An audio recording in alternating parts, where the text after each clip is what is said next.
Lions પરિવાર પાલનપુર દ્વારા નવનિર્માણ પામેલ શુભ જયંતિ લાયન્સ હોસ્પિટલના નવા કન્સલ્ટિંગ ડિપાર્ટમેન્ટ અને શ્રી દલપતરામ મોહનલાલ મહેતા લાયન્સ કોમ્યુનિટી એસી હોલના મંગલ શુભારંભ સમારોહનું આયોજન કરવામાં આવ્યું હતું. KN Shah Lions community centre ખાતે નવનિર્માણ પામેલ કન્સલ્ટિંગ વિભાગ અને એસી કોમ્યુનિટી હોલના શુભારંભ પ્રસંગે હીરા ઉદ્યોગના પ્રસિદ્ધ ઉદ્યોગપતિ નવીનચંદ્ર મહેતા અને દાતા જયંતિલાલ નાગરદાસ શાહ વિશેષ ઉપસ્થિત રહ્યા હતા. આ પ્રસંગે કેન્દ્રીય ગૃહ રાજ્યમંત્રી હરિભાઈ ચૌધરીના વરદ હસ્તે ઉદ્ઘાટન કરવામાં આવ્યું હતું. આ પ્રસંગે લાયન્સ ટ્રસ્ટના પ્રેસિડેન્ટ પ્રકાશભાઈ અગ્રવાલે લાયન્સ ટ્રસ્ટ દ્વારા કરવામાં આવેલ સેવાકીય પ્રવૃત્તિઓની વિસ્તૃત માહિતી આપી હતી.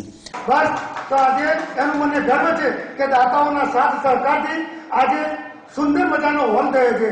કાકા આપના દાન થકી આજે જે અમે સુંદર અને ગર્વની લાગણી અનુભવીએ છીએ. આપનું આપેલું દાન કદાચ પણ એળે ન જાય. કહ્યું છે કે નાણાં રહનતા ઠાકરા અને નાણાં નહીં રહન, અરે કીર્તિ કેરા કોટડા પાડ્યા નહીં પડન. આ તો આપણું દાન છે.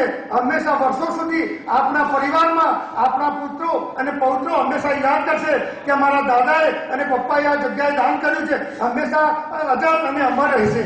આ પ્રસંગે હું આપનું ખૂબ ખૂબ અભિવાદન કરું છું અને ખાતરી આપું છું કે આપના દાનનો હંમેશા સદુપયોગ થશે. આ સંસ્થામાં આ સુધી અમે 60 થી 65 લાખ રૂપિયાનો ખર્ચ કરી ચૂક્યા છીએ અને અમને વિશ્વાસ છે કે આપના થકી આ ઉમદા અમને દાન પણ મળતું રહે છે. અને મિત્રો કહ્યું છે કે દયાળુ છો તમો માંગે ન માંગે તોય દેવાના, વગર માંગે પ્રભુએ આપવાની ટેવ આપી છે. અને દુઃખોને તો આપ એકલા જ સંગરી લો છો, અને સુખોને હંમેશા વહેંચવાની ટેવ રાખી છે. એવા સર્વ દાતાશ્રીઓને આ પ્રસંગે હું ખૂબ ખૂબ વંદન કરું છું અને એમનું અભિવાદન કરું છું. અને મિત્રો છેલ્લે એક હરિવંશરાય બચ્ચનની કવિતા આજે અમારા લાયન્સના વર્ષો પર મૂકેલી છે. હું આપને કહું છું કે રબને નવાજા હમને जिंदगी देकर और हम शोहरत मांगते रह गए. जिंदगी गुजार दी शोहरत के पीछे फिर जीने की मोहलत मांगते रह गए. ये कफन, ये जनाजे, ये कब्र सिर्फ बातें हैं मेरे दोस्त. ये कफन, ये जनाजे, ये कब्र सिर्फ बातें हैं मेरे दोस्त. वरना मर तो इंसान तब भी जाता है जब याद करने वाला कोई नहीं होता. ये समंदर भी तेरी तरह खुद गर्द निकला. जिंदा थे तो तैरने न दिया और मर गए तो डूबने न दिया. क्या बात करें इस दुनिया की. हर शख्स के अपने अफसाने हैं. जो सामने है उसे बुरा कहते हैं, और जिसको देखा नहीं उसे खुदा कहते हैं. એટલે મિત્રો અમારા માટે તો અમારા દાનવીરો આજે ખુદા છે અને ભગવાન છે. તો એમને આ પ્રસંગે હું વંદન કરું છું અને ખૂબ ખૂબ એમનું અભિવાદન કરું છું. આ પ્રસંગે લાયન્સ ડિસ્ટ્રિક્ટ ગવર્નર ધર્મેશભાઈ સોની, પાલનપુર ધારાસભ્ય મહેશભાઈ પટેલ, શાંતિલાલ મહેતા, દિલીપભાઈ મહેતા, નરેશભાઈ શાહ સહિત લાયન્સ ટ્રસ્ટના સદસ્યો મોટી સંખ્યામાં ઉપસ્થિત રહ્યા હતા. આ પ્રસંગે કેન્દ્રીય ગૃહ રાજ્યમંત્રી હરિભાઈ ચૌધરીએ લાયન્સ ટ્રસ્ટની સેવાકીય પ્રવૃત્તિઓને બિરદાવી હતી. હું તો 1975 વર્ષથી જૈનો પાસે જ રહું છું અને ભારતમાં ફરું કે ગુજરાતમાં ફરું કે બનાસકાંઠા ફરું, હોસ્પિટલ હોય કે સ્કૂલ હોય કે પછી મહાજનના પેલા ગૌશાળા બનાવવાની હોય, એ બધી જણા જવાબદારી જૈનો ઉપર હોય એવું મને લાગે છે. એટલે હું બધા જૈન ટ્રસ્ટીઓને હૃદયપૂર્વકના અભિનંદન આપું છું કે આટલું સારું કામ કર્યું. અમે લોકો ગાય ભેંસ રાખીએ પણ પાડો આવે તો કે મહાજનમાં મોકલી દો, તમે અમારા માટે ભાઈ. પણ આ સારું કામ જ્યારથી કરતા આવે છે ત્યારથી બનાસકાંઠામાં જેટલી બી સારી હોસ્પિટલો છે, સારી સંસ્થાઓ છે, એ બધી સંસ્થાઓમાં જૈન શ્રેષ્ઠીઓ ખૂબ મોટું યોગદાન આપ્યું છે મિત્રો. એટલે આ બધા શ્રેષ્ઠીઓને આજે આ હોસ્પિટલમાં પણ આટલો સુંદર હોલ અને રોટરીની જે સેવાઓ છે બધા માટે આપ સૌનું હૃદયપૂર્વક અભિનંદન આપું છું. તમે સેવાનું કામ તો ખૂબ બધું થાય છે, પણ પ્રધાનમંત્રીની ઈચ્છા છે કે સ્વચ્છ ભારત અભિયાન જે છે એને પણ રોટરી ક્લબને સાથે રાખી અને સ્વચ્છતા અભિયાનવાળી વાત છે એમાં બધાને જાગૃત કરો એવી મારી વિનંતી છે. કારણ કે ભાઈ આઝાદીના 66 વર્ષ બાદ આપણે ટોયલેટની વાત કરીએ છીએ, સફાઈની વાત કરીએ છીએ. આપણે બીજા દેશોમાં જઈએ તો કદી કચરો ફેંકતા નથી, પણ અહીંયા એ પાછા ફેંકવાનું ચાલુ કરીએ છીએ. તો આપણે બધા એમાં સંમલિત થઈએ.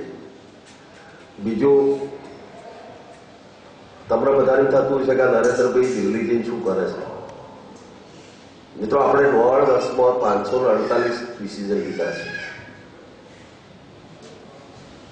આ હોલ બનાવવો છે તો એ પ્રકાશ પીને એને 12 મહિના લાગે, તો દેશ બનાવવાનો છે, એમાં થોડો સમય લાગશે. પણ જે પ્રકારે નિર્ણય કર્યા છે એ પ્રકારે સામાન્ય રીતે ચૂંટણીમાં વચન આપવામાં આવે તો 5 વર્ષે પૂર્ણ કરવાના. તો 2019માં હું ચોક્કસ કહી શકીશ કે ભારત એક શક્તિશાળી રાષ્ટ્ર બનશે. કારણ કે ઘણા વખત આપણે લોકો પૂછપૂછ કરે છે. તો હું એને એક દાખલો આપું છું કે ભાઈ દૂધમાં મેળવણ કરી અને છાશ દહીં બનાવવું હોય તો રાતે 8 વાગે મેળવણ કરીને મૂક્યું હોય તો સવારનું દહીં બને. પણ તમે રાતે 8 વાગે મૂક્યું 9 વાગે જુઓ, રાતે 10 વાગે જુઓ, 11 વાગે જુઓ, 12 વાગે જુઓ, સવારે 4 વાગે જુઓ તો સવારનું દહીં બને. એટલે અમારું પણ જ કહેવાનું કે દર મહિને અમને મત પૂછજો કે શું કર્યું. 2019માં પૂછજો, અમે જે વચન આપ્યા છે એ પૂરા કરશું. કારણ કે કામગીરી ખૂબ સુંદર રીતે થઈ રહી છે. દાતાઓના સહયોગથી તૈયાર થયેલ કન્સલ્ટિંગ વિભાગ અને એસી હોલના શુભારંભ કાર્યક્રમનું આયોજન લાયન્સ ટ્રસ્ટના પ્રમુખ પ્રકાશભાઈ અગ્રવાલ, ટ્રસ્ટી અને દાતા KN શાહ, લાયન્સ ટ્રસ્ટના મંત્રી દિલીપભાઈ શાહ, ખજાનચી અમૃતલાલ પટેલ, લાયન્સ ક્લબના પ્રમુખ કનુભાઈ દવે, મેનેજિંગ ટ્રસ્ટી દીપકભાઈ શાહ, નીતિનભાઈ ગાંધી, લાયન્સ ક્લબના મંત્રી વિપુલભાઈ અગ્રવાલ, ખજાનચી દિલીપભાઈ અખાણી તથા લાયન્સ પરિવાર દ્વારા કરવામાં આવ્યું હતું. આજે લાયન્સ ક્લબ પાલનપુર દ્વારા જે સેવાની પ્રવૃત્તિ ચાલે છે એમાં આજે એક સુંદર મજાના હોલનું ઉદ્ઘાટન કરવામાં આવ્યું. બેંગ્લોરના જયંતિ કાકા, મુંબઈના નવીન કાકા બંને સારું દાન આપ્યું. સુંદર મજાની આ સેવા આપી છે તો લોકોનો પૂરતો લાભ થશે. અને આવા જૈન શક્તિઓ દાન આપતા રહે એવી પણ બે વિનંતી કરી છે. અને આજનો દિવસ પાલનપુર માટે સારું જરૂરી છે. આજે લાયન્સ ક્લબ પાલનપુર દ્વારા દાતાઓના સાથ અને સહકારથી લાયન્સ શુભજયંતિ જે હોસ્પિટલ ચાલે છે એનું સરસ વિકાસ કરી અને આજે અમારા પાલનપુરમાં લાયન્સ હોસ્પિટલમાં પ્રથમવારે આવતા દરેક વિવિધ વિભાગના ડૉક્ટરનો ઓપીડી વિભાગ શરૂ કરેલ છે કે જે બહારથી પણ આવતા ડૉક્ટરો અંદર સુંદર સેવાઓ આપે છે. જે કામ સિવિલમાં રેટમાં અહીંયા 5 સ્ટાર સગવડમાં અમે કરી આપીએ છીએ અને ખરેખર સેવાનું ઉત્તમ કામ કે જે દર્દીઓ બનાસકાંઠાનો લાભ લઈ રહ્યા છે. એક રણમાં વીડીસમી લાયન્સ ક્લબ આજે આ સુંદર કામ કરી રહી છે. મિત્રો, લાયન્સ ક્લબ દ્વારા ઓપીડી, જનરલ સર્જરીનું કામ, ફિઝિશિયનનું કામ, ડેન્ટલનું કામ, આયુર્વેદિક દરેક સેવાઓ અમે આપી રહ્યા છીએ. અમે ની રિપ્લેસમેન્ટ પણ સસ્તા દરે લાયન્સ ક્લબ દ્વારા પાલનપુરમાં કરી રહ્યા છીએ. તેમજ આજે સાથે સાથે લાયન્સ ક્લબ દ્વારા સુંદર એસી હોલનું આજે ઉદ્ઘાટન કર્યું છે કે પાલનપુરમાં આજે 300ના સિટિંગ વાળો એક જ ફક્ત એસી હોલ છે જેનું આજે સુંદર ઉદ્ઘાટન કર્યું છે. અને પાલનપુરની જનતાને તથા બનાસકાંઠાની જનતાને અમારી આ લાયન્સ હોસ્પિટલની સેવાઓનો તથા અમારી અન્ય સેવાનો લાભ લેવા આજે હું સર્વને વિનંતી કરું છું અને એ બદલ મને ખૂબ આનંદ થાય છે.